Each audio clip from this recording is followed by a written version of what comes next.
Okay, thank you. Well, I'd like to welcome Rael Stanley, one of our PhD students. And Rael is sort of on the final stages, hopefully, of his PhD. This is presenting, well, he's presenting the results from what is his final results chapter, but there's still a lot of writing to do. So I'll just hand over to Rael to talk about Lisu fricatives. Hey, let's just share that screen. Welcome to the talk. First of all, just a bit of an overview of Lisu language. It's part of the Loloish branch of Sino-Tibetan, related to Lahu, Akha, Burmese, Jingpo, Lipo, and Yi languages, and spoken by over 1 million people who are mostly located in China, roughly 1/3 of them, and Myanmar, about 1/4, with a substantial number in Thailand and a few thousand in northeast India. It's an L1 for a further 20,000 approximately non-Lisu people in Nujiang, and an L2 for some in Nujiang and the Putao area of Myanmar. It's not endangered. In fact, it's replacing a number of languages such as Nusu, Anung, and Lemay. And the Lisu people are one of the 55 recognized ethnic minorities of China, as well as a scheduled tribe in India, one of the 135 ethnic groups in Myanmar, and an officially recognized hill tribe group in Thailand. There are 4 main varieties of Lisu. Central, which is spoken by approximately 45% of all Lisu people. They're located in Dehong and Baoshan prefectures in western Yunnan province, as well as Myanmar. Northern Lisu, which is spoken by roughly 35% of Lisu people, located mainly in Nujiang prefecture and in and around Weixi county in northwestern Yunnan province, as well as far northern Myanmar and northeastern India. Southern Lisu, which is spoken by approximately 15% of Lisu people, spoken in Thailand and Myanmar, and Eastern, which is spoken by about 5% of Lisu people, located around Dechang in Sichuan province in China. So here's a map of just where you can find the Lisu speaking people. Arunachal Pradesh up there in northeast India is common, around Myanmar. Northern Thailand, that's Dehong province, which was mentioned earlier, Baoshan, Nujiang, prefecture, Nujiang. I did my field work in Kunming, and all of my speakers came from Nujiang prefecture. Moving on to the phonology, you can see that Northern Lisu has a pretty rich system of fricatives and affricates. 2 place distinctions for the affricates with 3-way voicing contrast, and 5 place distinctions for the fricatives with 2-way voicing contrast for most of them except for the H. It's got a large vowel system with 10 vowels, although we're seeing some mergers in some of those vowels. And 6 tones, like all varieties of Lisu, it's tonal. You have the high 5-5, rising 3-5, mid-level with creaky voice, which is the one underlined there, low falling, and low falling with creaky, and a final glottal stop. We do see quite a bit of allophonic variation. I'm pretty much just going to be focusing on the allophonic variation of the fricatives for this part, because that's the bit relevant to this talk. We notice that several of these sounds are in restricted distribution. David Bradley points out that the velar and glottal fricatives that we see in this language has a marginal distinction, and I can't recall having heard examples of the velar fricative, though perhaps some further look into the production of those will be interesting at some later stage. We've got the bilabial approximant as an allophone of the voiced labiodental fricative, and the alveopalatal fricative as an allophone of the palatoalveolar fricative. There's slightly different takes on how this allophony with the last two fricatives that I mentioned are. Bradley's work puts the palato-alveolar fricative pretty much just before the fricative vowel, which wasn't mentioned on the previous chart because it only appears in very certain situations, and the the alveopalatal fricative in front of the other vowels, whereas Udo Fern's work gives a slightly broader distribution for the palato-alveolar fricative, putting it before all other vowels except for the two front mid vowels, the two airs there, which she puts as the only time that you see the palato-alveolar fricative, the alveopalatal fricative. Vowels also become nasalized after the glottals, whether it be the H or the glottal stop. David Bradley broke that down a little bit more into having nasalized versions and unnasalized versions, and I think that's another thing that might be worth looking into, because to my ear there really did seem to be somewhere the h was followed by a nasal vowel and somewhere it was definitely not. So we note that there is a large phonemic inventory of fricatives and affricates, a large vowel inventory including the typologically uncommon unrounded back vowels, and we do see some secondary articulation in vowel allophones.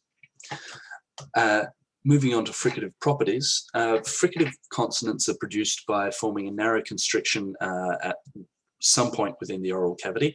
When the air is forced through this constriction, it creates turbulence, and the exact characteristics of the spectrum depend on the location of the constriction. Christine Shadle's done a lot of great work on the acoustic modeling and articulatory acoustic relationship of fricative sounds. And I'll show you a diagram in a moment that she's sort of used in a lot of her stuff. The constriction in the oral cavity leads to two cavities, one behind the point of constriction and one between the point of constriction and the upper teeth. The sound produced is affected by the location of the constriction, and also there may be simultaneous vibration of the vocal folds leading to a voicing contrast. The size and shape of the front cavity affects the overall shape of fricative spectra, with longer front cavities resulting in a lower spectral center of gravity. So we see here the back cavity, constriction, front cavity, and teeth or lips. Looking at some of the previous studies on fricatives, Hughes and Haller in '56 conducted a series of experiments to determine the spectral cues which help a listener to differentiate between the English fricatives noted there. They used oscillograms and analyzed tape recordings of a number of English speakers, and noted that for the sibilants, the S, Z, and EJ, there were spectral peaks in higher frequencies for S and Z than for Esh and EJ, indicating an inverse relationship between the length of the front cavity and the frequency of the peak. However, they noted that this became a bit more complicated with the labiodental fricatives, where the point of articulation is at the teeth and the length of the front cavity is very small, almost non-existent, which resulted in spectra that displayed few obvious peaks. Strevens in 1960 performed analyses of 9 different voiceless fricatives, which you can see here. Asked his participants to produce a number of examples of each voiceless fricative with varying degrees of effort, from little more than a whisper to a full shout, to compare their relative intensities. For spectrographic analysis, participants were asked to produce each fricative for a period of approximately 1 second in order to enable easier analysis, since naturally occurring fricatives are typically of shorter duration. These recordings were made on a ferrograph tape recorder, and 2 spectrograms were obtained for each utterance. The authors broke down the sounds into 3 groups, front, mid, and back, based on the location of the constriction. And they noted that the front fricatives had the lowest spectral center of gravity, the mid-fricatives had the intermediate center of gravity, and the back fricatives had the highest. Shadle, amongst a lot of her work, just looking briefly at her thesis in '85, examined the acoustic properties of 5 speakers producing the fricatives you see there. She notes that none of the participants produced all of the fricatives natively, but as such, not all productions were perfect examples, but they did reflect a systematic place variation for each participant. For the bilabial fricative, the spectra was similar across speakers with broad low frequency peak around about 2 kilohertz, and some speakers producing a second peak a bit higher. Overall, there was the lowest intensity for this fricatives. The shapes of spectra for the labiodental fricative displayed a lot of interspeaker variation, but not within speaker variation. Peaks were displayed at the lower frequencies around the 2 kilohertz mark. The interdental fricative showed 2 broad peaks and significant drops in intensity. There was some variation in the location of the troughs, with some speakers producing one around 4 kilohertz and others producing it around 6 kilohertz. For the alveolar fricative, there was a general increase in energy with rising frequency that peaked at approximately 7 kilohertz. For the palato-alveolar fricative, there was a lot of consistency across speakers with a trough around the 1 kilohertz mark and 1 or 2 peaks in close proximity between 2 and 5 kilohertz. Finally, the velar fricative was produced with spectra that displayed 3 peaks of decreasing amplitude as frequency increased. There was significant interspeaker variation in the location of these peaks, and of the fricatives examined, the velar fricatives displayed the second highest level of sound. Behrens and Blumstein in '88 examined the acoustic properties of fricative consonants that you see here. They used 3 phonetically trained adult male speakers of American English to produce the 4 voiceless fricatives in CV context. Each participant read each syllable 5 times in a random order, producing a total of 100 tokens per participant. Duration and amplitude measures were taken of each of the fricative tokens, but there wasn't really much different in duration by and large. They did note that the alveolar and palato-alveolar fricatives were longer than the labiodental and the interdental fricative, but not massively so.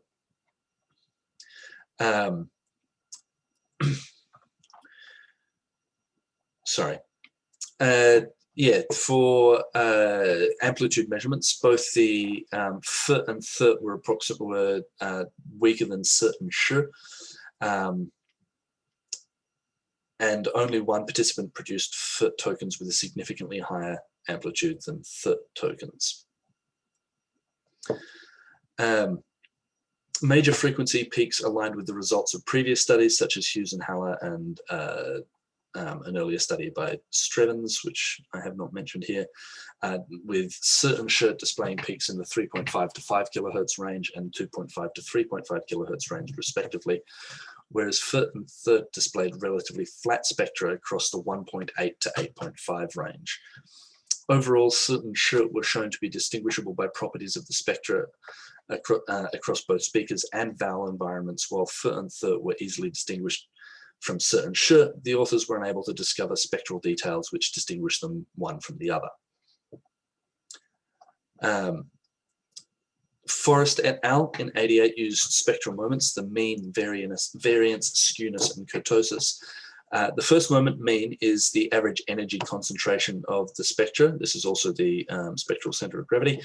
The variance, M2, is the average range of the spectra. Skewness, M3, shows the level of asymmetry in the distribution, with a skewness of 0 being indicative of symmetrical distribution around the mean, positive skewness indicating that the right tail of the distribution extends further, and negative skewness indicating the left tail extends further.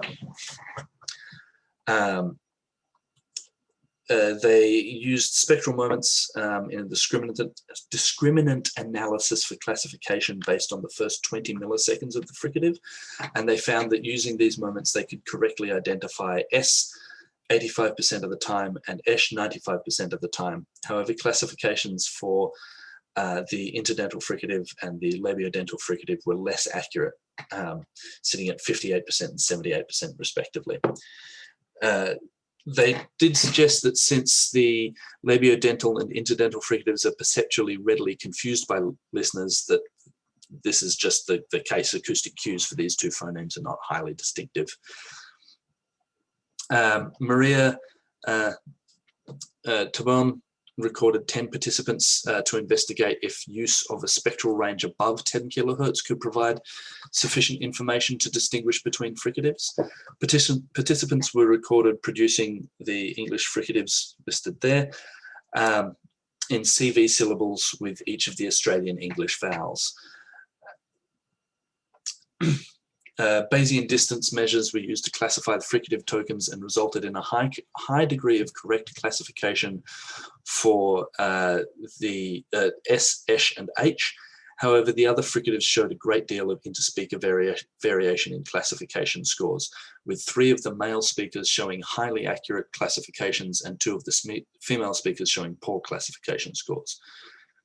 Reducing the spectral range was tested to determine if spectral information above 10 kilohertz alone affected the number of correct classifications.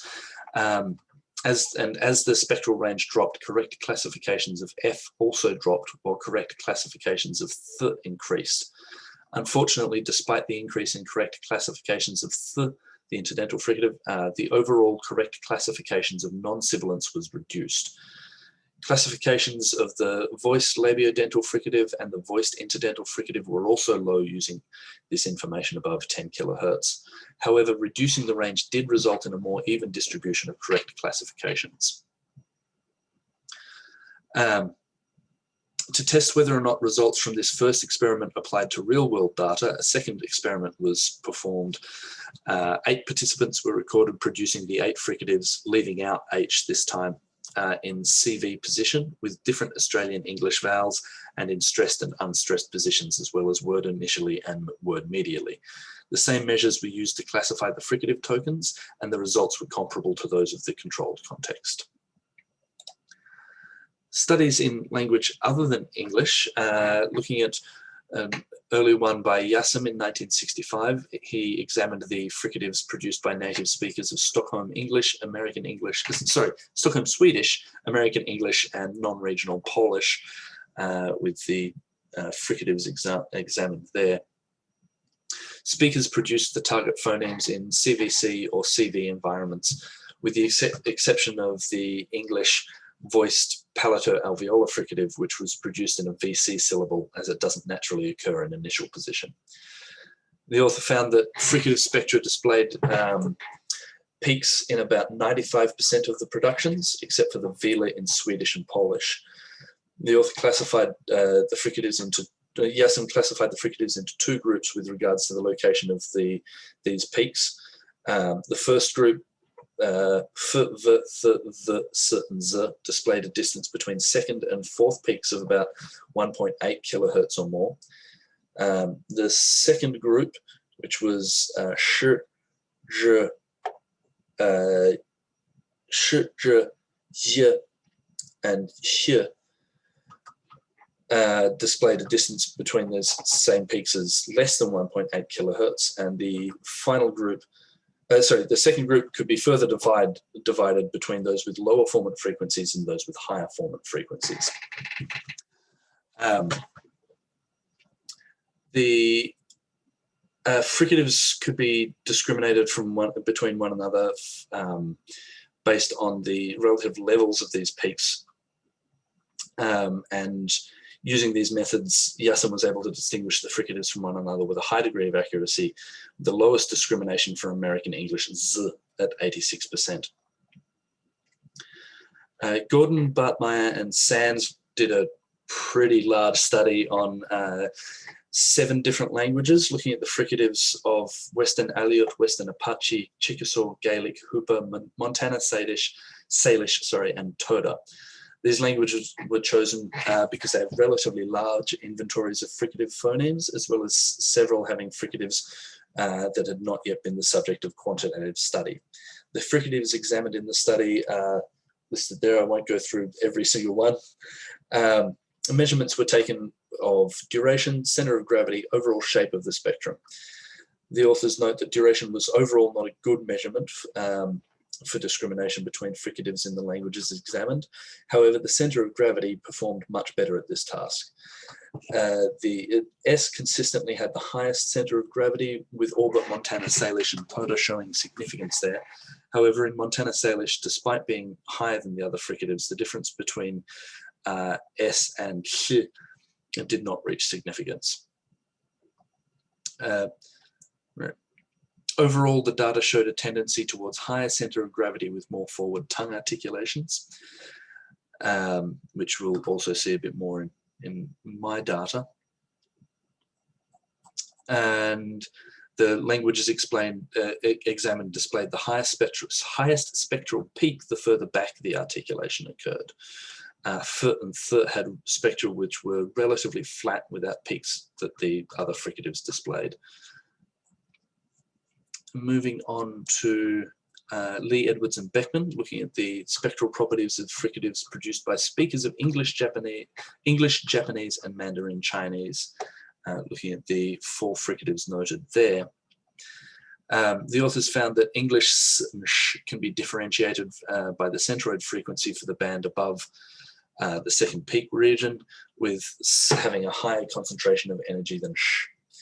Japanese S and Sh were better distinguished by including amplitude ratio, the difference between the amplitude of the largest peak and second peak, with a combination of centroid frequency and amplitude ratio, resulting in correct identification of 92% of tokens. And Mandarin Chinese displayed similar dimension of difference between S and Sh as Japanese, with the retroflex Sh being separated from them in both dimensions. Buckmeyer and Harrington in 2016 looked at the sibilant fricatives of Polish and collected data from native speakers of Polish in CV non-words, as well as disyllabic Polish words with initial CV. Overall, 3,895 tokens were examined, looking at the acoustic and articulatory properties. They found that productions of all 3 sibilants displayed clear articulatory separation, while S was distinguishable from Sh and H by a greater spectral energy in the higher frequencies. The retroflex and alveopalatal sibilants had similar spectra, with Sh showing an initial peak around the 3 kHz mark and a second lower peak at just over 6, while H had an initial peak at approximately 4 kHz and a second peak between 7 to 8 kHz. Tabon, Bradley, and Yu examined the acoustic properties of the voiceless fricatives of central Lisu for their illustration of the IPA. Data was collected from a female native speaker of this variety of Lisu and elicited from a modified Swadesh list. The fricatives examined are the ones noted there, and they found that S displayed the most energy above 6 kHz in line with earlier studies, and the labiodental F and velar H had less energy than the other fricatives overall, with F being distinguished from H by higher energy above 6 kHz. The retroflex and the palato-alveolar fricative displayed higher energy in the 2.2 to 5 kHz range than any of the other fricatives, and the retroflex was distinguished through greater energy within this range and above 8 kHz. Looking at the Indo-Aryan language, Kalasha, Kochotov et al. Had a look at their rich inventory of, had a look at 4 of the fricatives, S, Sh, H, and H. And as with previous studies, the S had a concentration of energy in the higher frequencies, with the retroflex Sh and the palato-alveolar H displaying energy concentrated in mid and lower frequencies. A high degree of variability was found in productions of the glottal h, with some productions being released even further back or being lost altogether. Finally, a paper from Yoshinaga et al. Looks at the articulatory and acoustic properties of alveopalatal and palatal fricatives. Canonically, these are differentiated by place of in Japanese. Canonically, these are differentiated by place of articulation. However, this place distinction is being nearly lost in some speakers. They found that the alveopalatal has a larger amplitude of noise covering the range 3 to 10 kilohertz compared with the palatal. Alveopalatals, the alveopalatal displayed a peak at 3.5 to 5.5 kilohertz, and the palatal had a peak closer to 4 kilohertz. These are my lovely contacts that I had while I was on field work. We have He Jianxin, the lady who's also one of my participants, and Hu Shiyu, who is not a speaker of Northern Lisu. He speaks a different variety of Lisu. None of this would have been possible without their excellent help. With the data collection, 9 participants took part in this study. There were 4 female and 5 female participants. All were native speakers of Northern Lisu from Nujang Lisu Autonomous Prefecture. They were university educated, living and studying in Kunming, and aged between 20 and 22 years. Recordings were made on an H4n Zoom with a sampling rate of 48 kilohertz. There was one exception.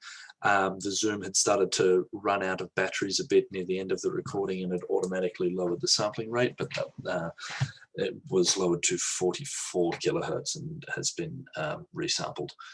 The word list was obtained from Bradley's Dictionary of Northern Dialect of Lisu, and in total 949 tokens were analysed. Segments were manually found and labelled in Prat, with spectra and moments extracted at the midpoint automatically in R using the EmuR package and a custom script provided by Maria's partner. Plotting was done using the ggplot2 scripts.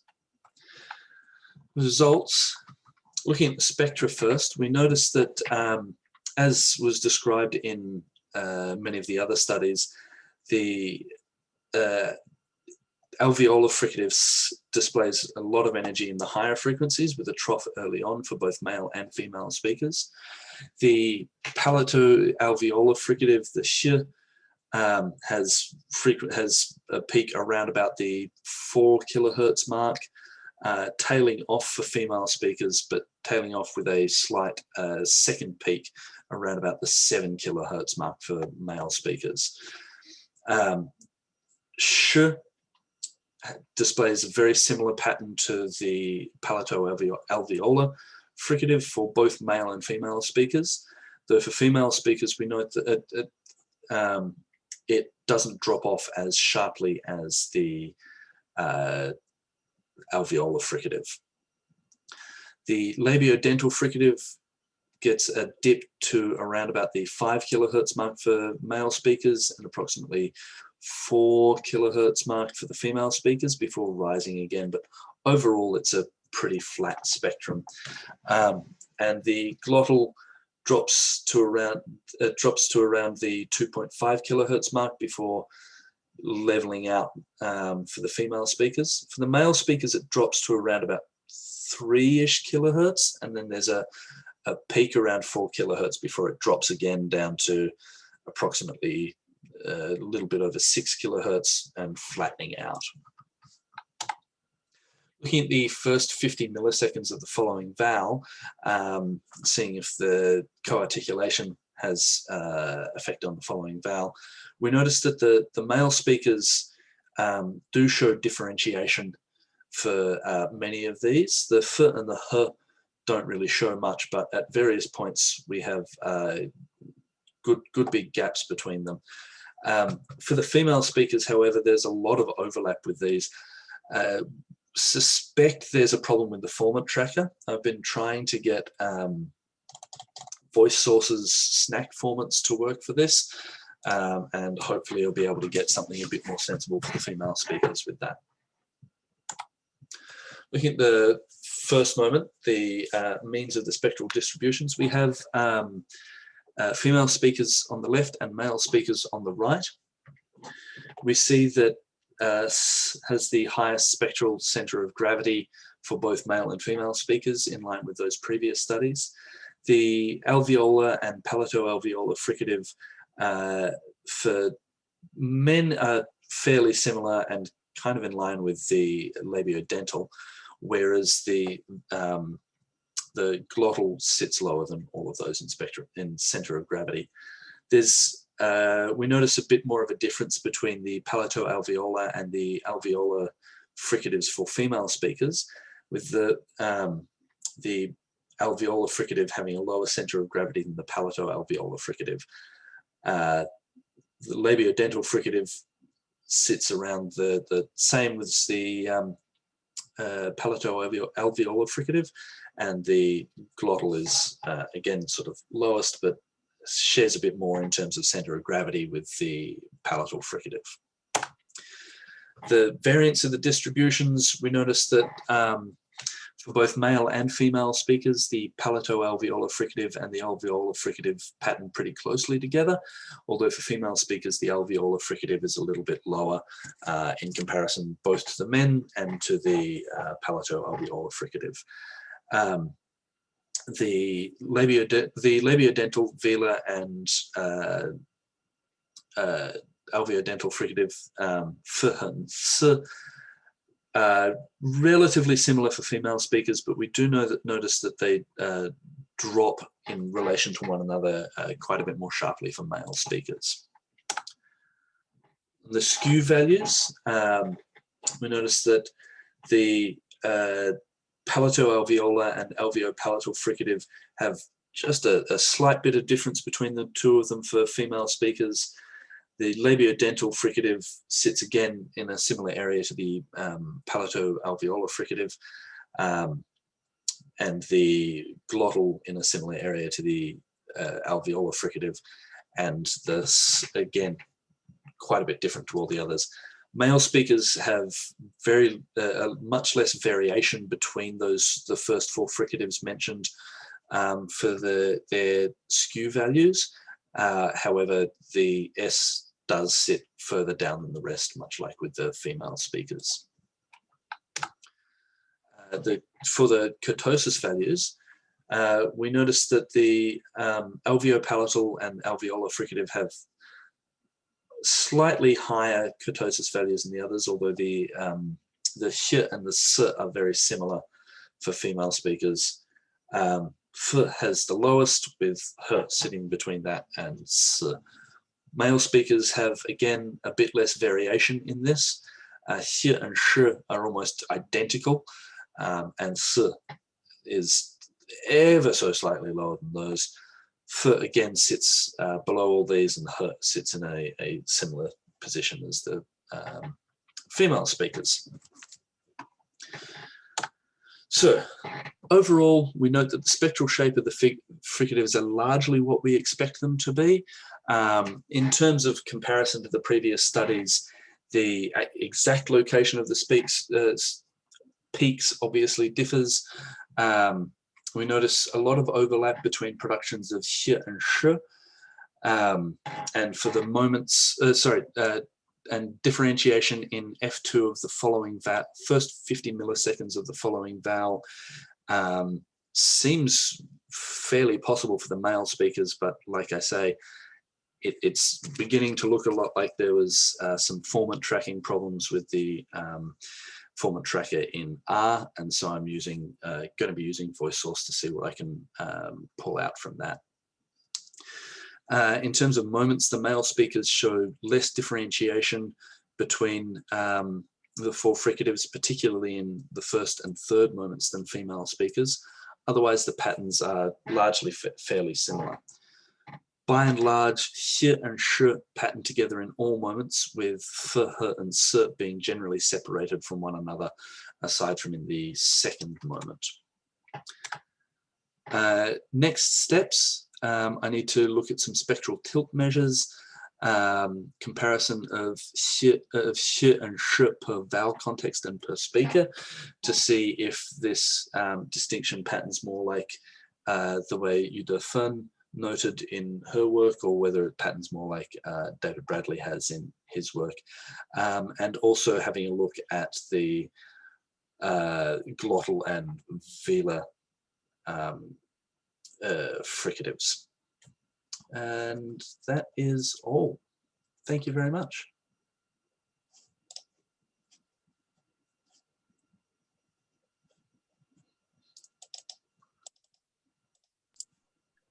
Okay, thank you, Rael. Well, even though some of us, need to dash, we still do have plenty of time for questions. So I don't know, Stephen, do you stop recording now, or what do you do? Well, normally I've been keeping the recording going because oftentimes the questions and the discussion is as interesting. Absolutely. Yeah. Just checking. So has anyone got any questions, or? I just have a kind of a general observation. I mean, I'm sort of, naive about some of these things, but it really seems like throughout your talk, you were, S is kind of the super consonant. It's the loud, powerful consonant. Yeah. That sibilant. I think it was probably Shadle that I was reading her stuff. That groove that forms in your tongue. So when you produce an S sound, you're not only producing a constriction laterally across the laterally across the oral cavity, but you also have a groove in your tongue that kind of directs that sound, that turbulent air up, which creates that higher frequency sound. So that, I mean, it is cross-linguistically by far, the most common fricative. So as you saw, it really stands out acoustically. Absolutely. Oh, we've got hands up. Hands up from David Bradley and hands up from Debbie Lokes. We'll do them in alphabetical order. Okay. David Bradley. Hi. Hi, David. Just a question about your methodology. Did you elicit these by using Chinese, or was the stimulus that you presented a version of Lisu orthography?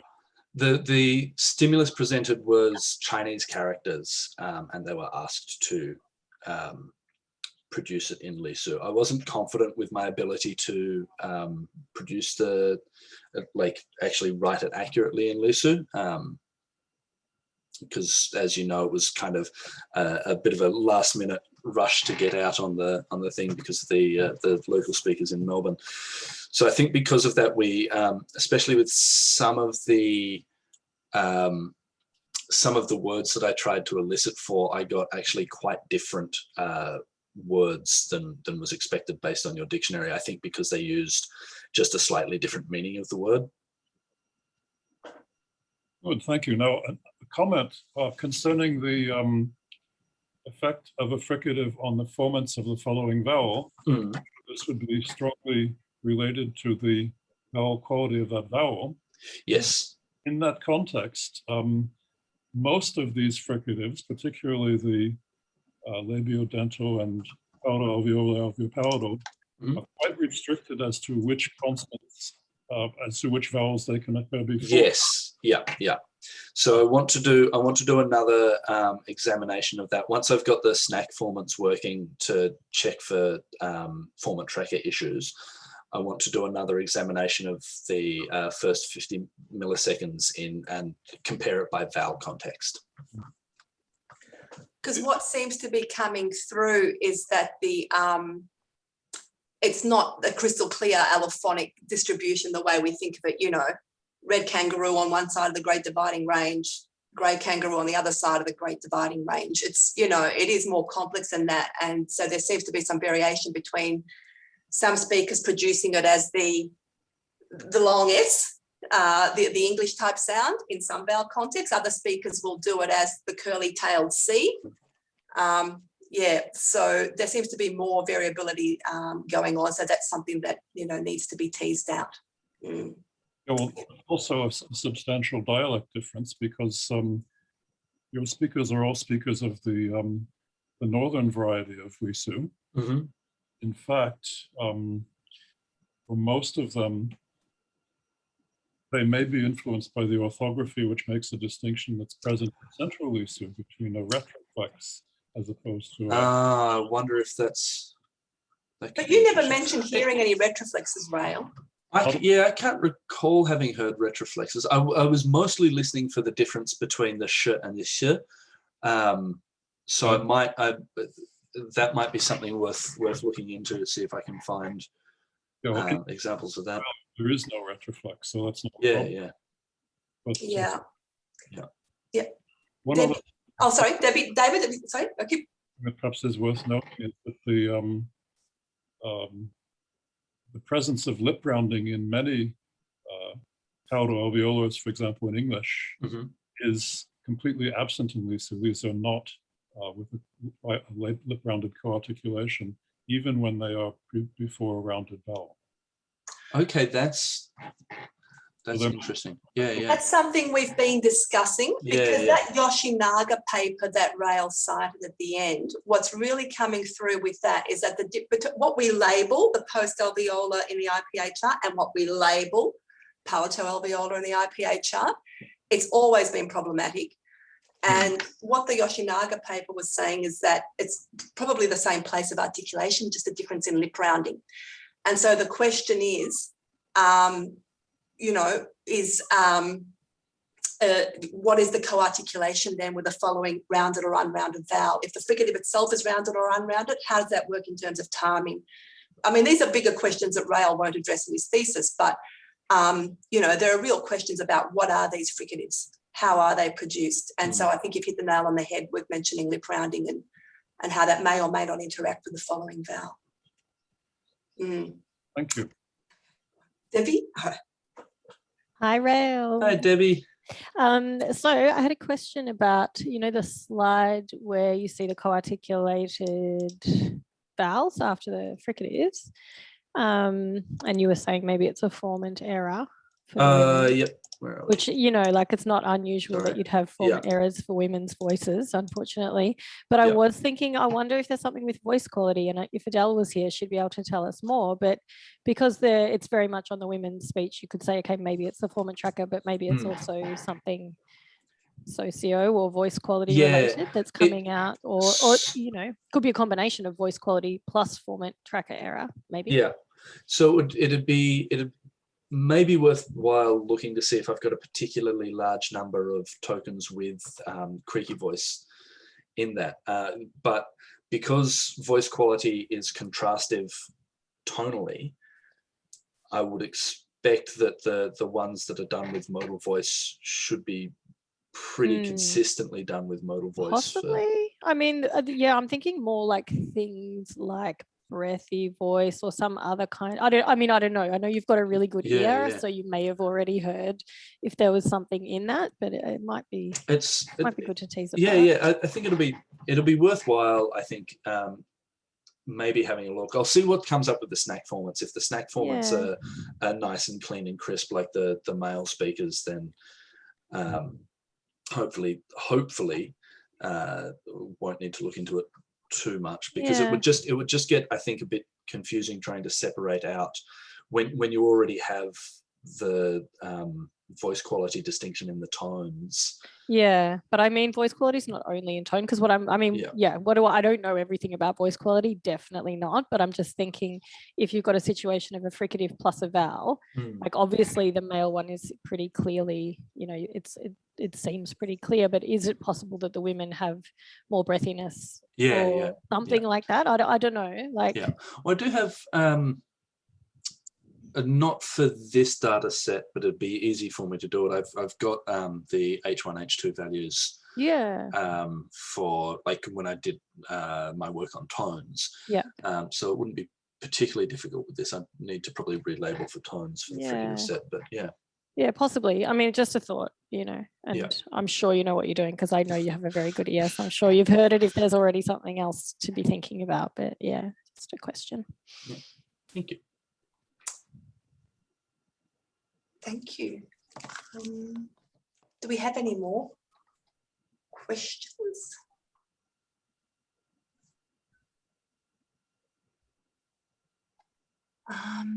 Okay. Well, thank you for those. In that case, I think Stephen, did you think we should finish up now, or? Yes, I think we can finish up now. I'll switch off the recording.